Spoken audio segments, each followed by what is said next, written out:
A man whose name literally translates to Devil of Wednesday, sat down with the Daily Star and calmly announced he was, quote, working on Harry Kane, not coaching him, not scouting him, working on him, the way a mechanic works on a gearbox. And by the end of this story, Kane will ski a ball from 2 yards over an open goal. A man who bends spoons for a living will claim partial credit for saving him, and a coach will accuse a referee of leaving to get coffee. All of it ends 0-0. Welcome to the most haunted goalless draw in football history. Let's meet our antagonist. Nana Kwaku Bonsom runs 3 shrines in Accra. He brands himself the great authentic man and the most powerful spiritualist in the whole world. Modest, he is not.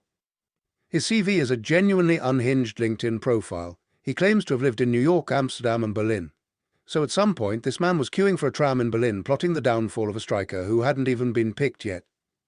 His pitch to the press was a masterclass. He said, quote, "I have shown what I'm capable of before, so I know what work I must do to stop him. I am very famous for my predictions." A sentence containing 0 actual predictions and an absolutely terrifying amount of confidence. Now you'd think England would respond by ignoring a man cursing their captain over Facebook. You'd be wrong.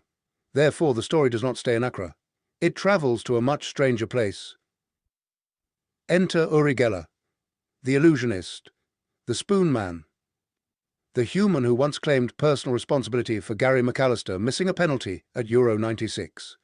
A man with a documented history of meddling in football via the medium of staring really hard. Geller heard about the curse and did not hesitate. He did not call a lawyer. He did not call FIFA. He volunteered himself as Harry Kane's supernatural bodyguard, free of charge, which is the most British thing in this entire Ghanaian story.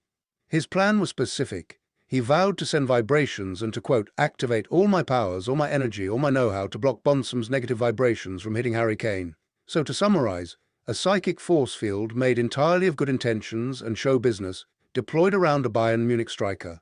So here are your 2 combatants, a man who curses footballers versus a man who bends cutlery. Negative vibrations versus positive vibrations, and the universe, faced with this clash of titans, delivered the only fair verdict it could. 0-0, of course it was 0-0. When 2 men aim equal and opposite quantities of magic at the same football match, the cosmically correct result is that absolutely nothing happens. But the match itself? Oh, the match made it so much funnier. England didn't just have possession. England had 79% of the ball. That is the highest possession by any team that failed to score in a World Cup match in the past 60 years. They controlled everything, except the only thing that matters. Think about that record. 60 years. Teams have been dominating and failing for 6 decades, and England just set the gold standard. Therefore, they proved scientifically that controlling a football match and doing anything useful with it are 2 entirely separate skills. And the curse's main target? Harry Kane touched the ball 19 times in 90 minutes. His fewest touches in any major tournament match for England. The man who scored twice against Croatia last game spent this one essentially wandering Foxborough, like a tourist who'd lost the rest of the tour. Then came the 87th minute. Nico O'Reilly's header smashes off the crossbar. The ball drops. It drops, of all places, to Harry Kane. Open goal, the single player on earth you'd want it to fall to. And Kane fires it over the bar, over, from there. At that moment, somewhere in Accra, a man in red robes nodded slowly, and somewhere else, a spoon spontaneously straightened in defeat. Meanwhile, what was Ghana doing with all this magical air cover? Ghana had 2 attempts on goal. 2, all match, which is either a defensive masterclass or evidence that Bonsom's curse leaked sideways and accidentally hexed his own attackers too. But the supernatural drama wasn't done, because Ghana had a genuine grievance. 79th minute. Prince Adu races into the box. Ezri Konsa appears to take him down. By every earthly law, that's a penalty. No penalty given. The VAR, faced with a tackle inside the area, apparently decided the whole situation was simply too complicated to acknowledge and looked the other way. The on-field referee was Said Martinez of Honduras. The VAR was American official Armando Villarreal. Ghana coach Carlos Queiroz reached for the press conference Hall of Fame. He suggested the VAR official, quote, must have gone for a coffee. He added that England escaped both a penalty and a red card in the same incident. 2 men, Queiroz implied, who will never be receiving an invitation to a Ghanaian shrine.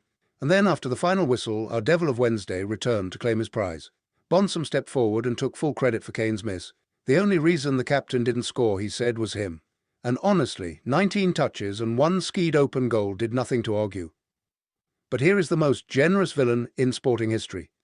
In a Facebook video, the preferred broadcast platform of the world's most powerful spiritualists, Bonsom performed a ritual and announced that Kane was now released, free to score in England's next match. Curse lifted, have a nice day.